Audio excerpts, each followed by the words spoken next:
السلام علیکم ورحمۃ اللہ وبرکاتہ۔ ان الحمد للہ نحمده ونصلی علی رسولہ الکریم، اما بعد فاعوذ باللہ من الشیطان الرجیم، بسم اللہ الرحمن الرحیم۔ آج کے سبق میں ہم انشاءاللہ الرحمن تفخیم و ترقیق کے بارے میں پڑھیں گے۔ سبق شروع کرنے سے پہلے جن بھائیوں نے ابھی تک ہمارے چینل کو سبسکرائب نہیں کیا وہ لازماً سبسکرائب کر لیں اور گھنٹی کے بٹن کو بھی کلک کرنا نہ بھولیں تاکہ اس طرح کی علمی ویڈیوز سب سے پہلے آپ تک پہنچ جائیں، اس کا نوٹیفیکیشن آپ کو مل جائے۔ حروف تہجی 29 ہیں، ان میں سے 7 حروف ایسے ہیں جو ہر حالت میں، ہر صورت میں موٹے پڑھے جاتے ہیں، ہمیشہ ان کو پر ہی پڑھا جائے گا۔ ان حروف کو حروف مستعلیہ کہتے ہیں۔ حروف مستعلیہ کیوں کہا جاتا ہے کہ ان حروف کے اندر ایک صفت پائی جاتی ہے جس کا نام ہے استعلاء۔ اس صفت کی وجہ سے زبان کی جڑ اوپر کی طرف تالو کی طرف اٹھتی ہے، جس کی وجہ سے یہ حروف خوب موٹے ہوتے ہیں، خوب پر پڑھے جاتے ہیں۔ اور وہ حروف 7 ہیں جن میں سے پہلے نمبر پر خا، صاد، غاد، طا، ظا، غین اور قاف۔ یہ 7 حروف ایسے ہیں جو کسی بھی صورت میں باریک نہیں پڑھے جائیں گے، یہ ہر صورت میں موٹے پڑھے جاتے ہیں۔ اب ہم بات کرتے ہیں ایسے حروف کے بارے میں جو کبھی تو موٹے پڑھے جاتے ہیں اور کبھی وہ باریک پڑھے جاتے ہیں۔ ٹوٹل حروف تہجی 29 ہیں، ان میں سے 7 ایسے ہیں جو ہر صورت میں موٹے ہوں گے، باقی جو 22 رہ جاتے ہیں۔ اب ان میں 3 حروف ایسے ہیں جو کبھی موٹے اور کبھی باریک پڑھے جاتے ہیں۔ مستقل ان کو موٹا نہیں پڑھا جاتا، جیسے وہ 7 حروف مستقل طور پہ ہر صورت میں موٹے پڑھے جاتے ہیں، تو یہ 3 حروف مستقل طور پہ موٹے نہیں ہوتے اور نہ ہی یہ مستقل باریک پڑھے جاتے ہیں۔ کچھ حالتوں میں یہ حروف موٹے ہوتے ہیں اور کچھ حالتوں میں باریک ہوتے ہیں۔ وہ حروف کون کون سے ہیں؟ سب سے پہلے الف کبھی موٹا ہوتا ہے اور کبھی یہ باریک پڑھا جاتا ہے۔ اسی طرح لام، دوسرا حرف لام ہے، لام بھی کبھی موٹا ہوتا ہے اور کبھی باریک پڑھا جاتا ہے۔ اسی طرح تیسرا حرف ہے را، را بھی کچھ حالتوں میں باریک ہوتا ہے اور کچھ حالتوں میں یہ موٹا پڑھا جاتا ہے۔ 22 حروف میں سے 3 حروف نکال دیتے ہیں، باقی بچتے ہیں 19 حروف، اور وہ جو 19 حروف ہیں وہ ہر حال میں باریک پڑھے جائیں گے۔ 7 تو ہر صورت میں موٹے ہوتے ہیں، وہ ہم نے نکال دیے، پھر 3 حروف کبھی موٹے ہوتے ہیں کبھی باریک ہوتے ہیں، وہ بھی نکال دیے، تو باقی 19 حروف بچتے ہیں۔ یہ 19 حروف ہر صورت میں مستقل طور پہ باریک پڑھے جائیں گے۔ اب ہم ان 3 حروف کو تفصیل سے سمجھتے ہیں جو کبھی موٹے اور کبھی باریک پڑھے جاتے ہیں۔ سب سے پہلے بات کرتے ہیں الف کی۔ الف کب موٹا ہوتا ہے اور کب باریک ہوتا ہے؟ اس کے لیے ایک مین فارمولہ، قاعدہ، کلیہ، اصول اپنے ذہن میں رکھیں کہ الف اپنے ما قبل کے تابع ہوتا ہے۔ کیا مطلب؟ کہ الف جو ہے اس کا اپنا کوئی اختیار نہیں ہوتا، وہ ما قبل کے تابع ہوتا ہے۔ جو اس سے پہلا حرف ہوتا ہے الف اس کے تابع ہوتا ہے۔ مثال کے طور پہ الف سے پہلے حروف مستعلیہ میں سے کوئی حرف آ جائے تو الف موٹا ہوگا۔ یا آسان انداز میں ہم اس طرح کہہ سکتے ہیں کہ الف سے پہلے کوئی موٹا حرف آ جائے تو الف بھی موٹا ہوگا. جیسے یہ دیکھیں، یہ الف ہے اور الف سے پہلے کون سا حرف ہے؟ قاف، اور قاف حروف مستعلیہ میں سے ہے. اب اس کو ہم اس طرح نہیں پڑھیں گے کہ قال، ایسے نہیں پڑھیں گے، بلکہ قال. الف بھی ما قبل کی وجہ سے موٹا ہو جائے گا. یہاں دوسری مثال پہ غور کریں. یہ الف ہے اور اس سے پہلے طا ہے، اور طا کن حروف میں سے ہے؟ موٹے حروف میں سے. تو الف اس کی وجہ سے، اس طا کی وجہ سے، موٹے حرف کی وجہ سے الف بھی موٹا پڑھا جائے گا. اور اس کے بعد یہ تیسری مثال پہ غور کریں. یہ الف ہے اور الف سے جو پہلا حرف ہے وہ خا ہے. ما قبل کون سا حرف ہے؟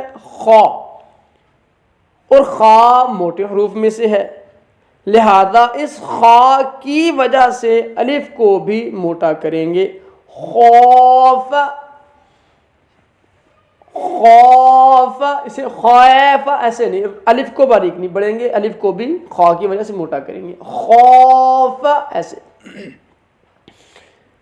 اچھا، اس سبق میں، اس پیج میں آپ کو کیا سمجھ آئی ہے کہ جو الف ہے وہ اپنے ما قبل کے تابع ہوتا ہے. اگر الف سے پہلے کوئی موٹا حرف آئے تو الف بھی موٹا ہوگا. اب ہم بات کرتے ہیں الف کی ترقیق کے بارے میں، یعنی الف کب باریک ہوتا ہے. آسان سا اس کا بھی ایک قاعدہ ہے کہ الف سے پہلے حروف مستعلیہ کے علاوہ کوئی حرف آ جائے تو الف باریک ہوگا. بات کی سمجھ آئی؟ موٹے ہونے کا کیا قاعدہ تھا کہ الف سے پہلے اگر کوئی موٹا حرف آئے تو الف کیا ہوگا؟ موٹا ہوگا. تو باریک بالکل اس کے الٹ ہے کہ الف سے پہلے اگر کوئی باریک حرف آئے تو اس کو ہم باریک پڑھیں گے، الف کو بھی باریک پڑھیں گے. مثال کے طور پہ یہ آپ کے سامنے ایک مثال ہے. یہ الف ہے اور الف سے پہلے کاف ہے. کاف باریک حروف میں سے ہے، اسے ہم قانا نہیں کہیں گے بلکہ کانا پڑھیں گے. ٹھیک ہے، کیسے پڑھیں گے؟ کانا. دوسری مثال دیکھیں.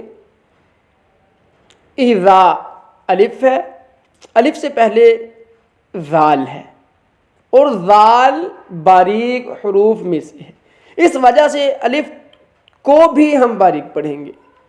اذا، اس کو ہم ایغو نہیں پڑھیں گے، ایذو ایسے نہیں، اذا، اذا الف کو بھی باریک پڑھیں گے.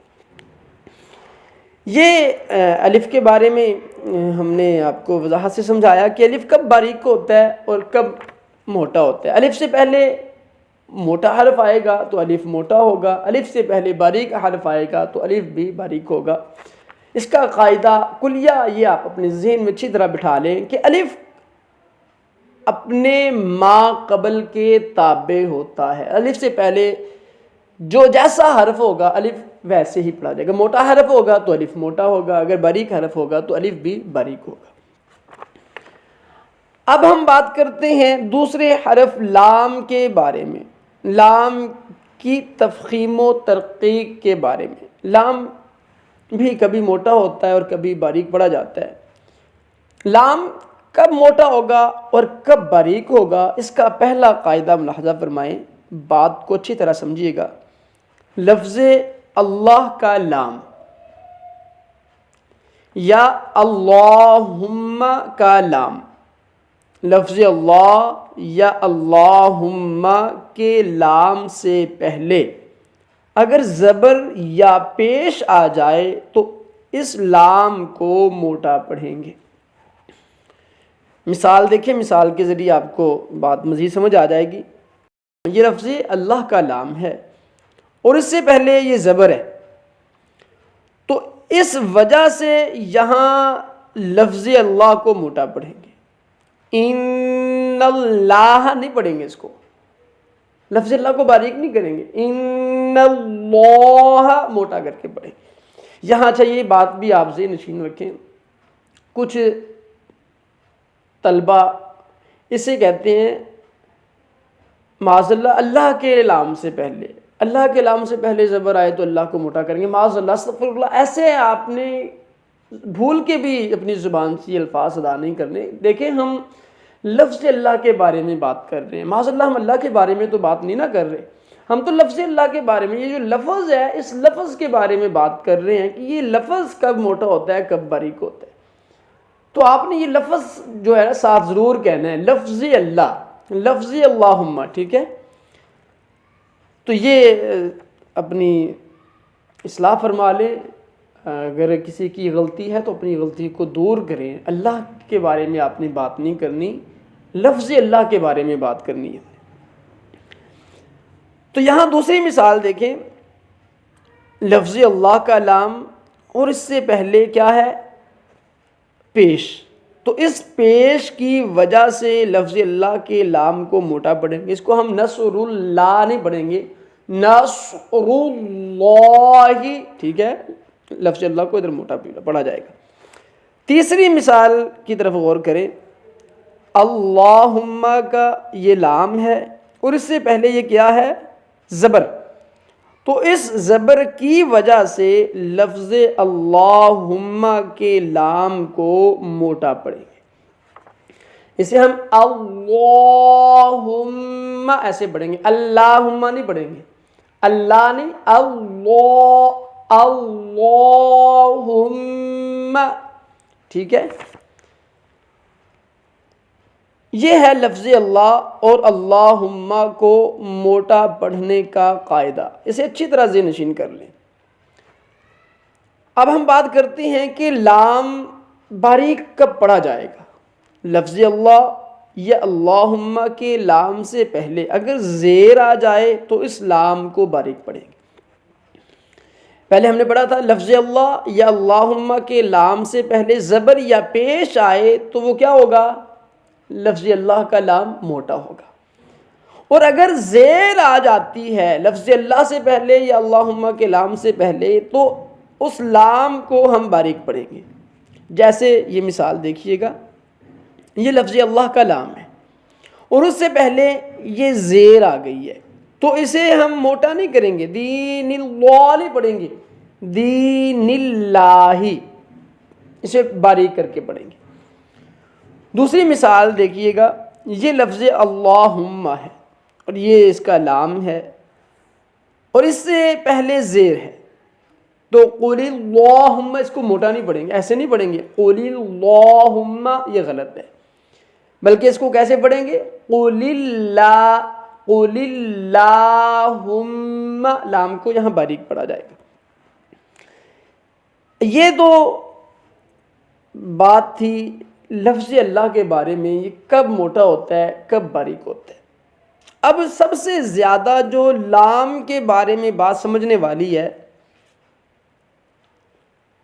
وہ ذرا توجہ سے سنیے گا، لفظ اللہ یا اللہم کے لام کے علاوہ ہر لام کو باریک پڑھیں گے۔ قرآن مجید میں کوئی بھی لام آپ کے سامنے آتا ہے، آپ کی نظر سے گزرتا ہے، آپ نے سب سے پہلے دیکھنا یہ ہے کہ یہ لفظ اللہ کا لام ہے یا لفظ اللہم کا لام ہے۔ اگر تو لفظ اللہ یا اللہم کا لام ہے تو پھر اس سے پہلے آپ نے دیکھنا یہ ہے کہ اگر اس سے پہلے زبر ہے یا پیش ہے تو پھر آپ نے لفظ اللہ اور اللہم کے لام کو موٹا پڑھنا ہے۔ اگر لفظ اللہ اور اللہم کے لام سے پہلے زیر ہے تو اسے آپ نے باریک پڑھنا ہے۔ اس کے علاوہ کوئی بھی لام آپ کے سامنے آتا ہے، آپ کی نظر سے گزرتا ہے، اس لام کے اوپر خواہ زبر ہو، زیر ہو، پیش ہو، جزم ہو، جو بھی حرکت اس حرف کے اوپر آ جائے، اس لام کے اوپر آ جائے، تو آپ نے اس لام کو زبر یا پیش کی وجہ سے موٹا نہیں پڑھنا، صرف لفظ اللہ اور اللہم کا لام موٹا پڑھا جائے گا۔ وہ بھی کس صورت میں آپ کو پہلے بتا چکا ہوں کہ جب ان سے پہلے زبر یا پیش ہوگی تب اس کو موٹا پڑھیں گے، زیر ہوگی تو تب لفظ اللہ کا لام باریک پڑھا جائے گا۔ اس کے علاوہ جتنے بھی لام قرآن مجید میں استعمال ہوتی ہیں وہ سب باریک پڑھے جائیں گے۔ مثال کے طور پہ دیکھیے، واللیل کو آپ نے واللیل نہیں پڑھیں گے، واللیل لام کو موٹا نہیں کریں گے، بلکہ واللیل لام باریک پڑھا جائے گا۔ دوسری مثال دیکھیں، تجلا، تجلا کو آپ تجلا موٹا نہیں پڑھیں گے بلکہ تجلا پڑھیں گے۔ تیسری مثال دیکھیں، وللآخرۃ، اس کو آپ وللآخرۃ نہیں پڑھیں گے، لام کو موٹا نہیں کریں گے بلکہ ولل لام باریک، وللآخرۃ لام باریک پڑھا جائے گا۔ آج کی ہماری ویڈیو کا یہاں اختتام ہوتا ہے۔ ہم نے آپ کو الف اور لام کے مکمل قاعدے آپ کے سامنے رکھ دیے ہیں کہ کب یہ موٹے ہوتے ہیں اور کب باریک ہوتے ہیں۔ الف کہاں موٹا ہوتا ہے، کہاں باریک ہوتا ہے، لام کہاں موٹا ہوتا ہے، کہاں باریک ہوتا ہے، اور کن صورتوں میں لام موٹا ہوتا ہے۔ انشاءاللہ اگلی ویڈیو میں اگلے سبق کے ساتھ حاضر ہوں گے۔ ہمارا جو اگلا سبق ہوگا اس میں ہم را کی تفخیم کے بارے میں پڑھیں گے کہ را کن کن حالتوں میں موٹی پڑھی جاتی ہے، وہ ہم انشاءاللہ تفصیل سے سیکھیں گے۔ اللہ تعالیٰ سے دعا ہے کہ اللہ ہمیں قرآن مجید کو کما حقہ پڑھنے کی اور پھر اسے سمجھ کر اس پر عمل کرنے کی توفیق عطا فرمائے۔ وما توفیقی الا باللہ، علیہ توکلت و الیہ انیب۔ السلام علیکم ورحمۃ اللہ وبرکاتہ۔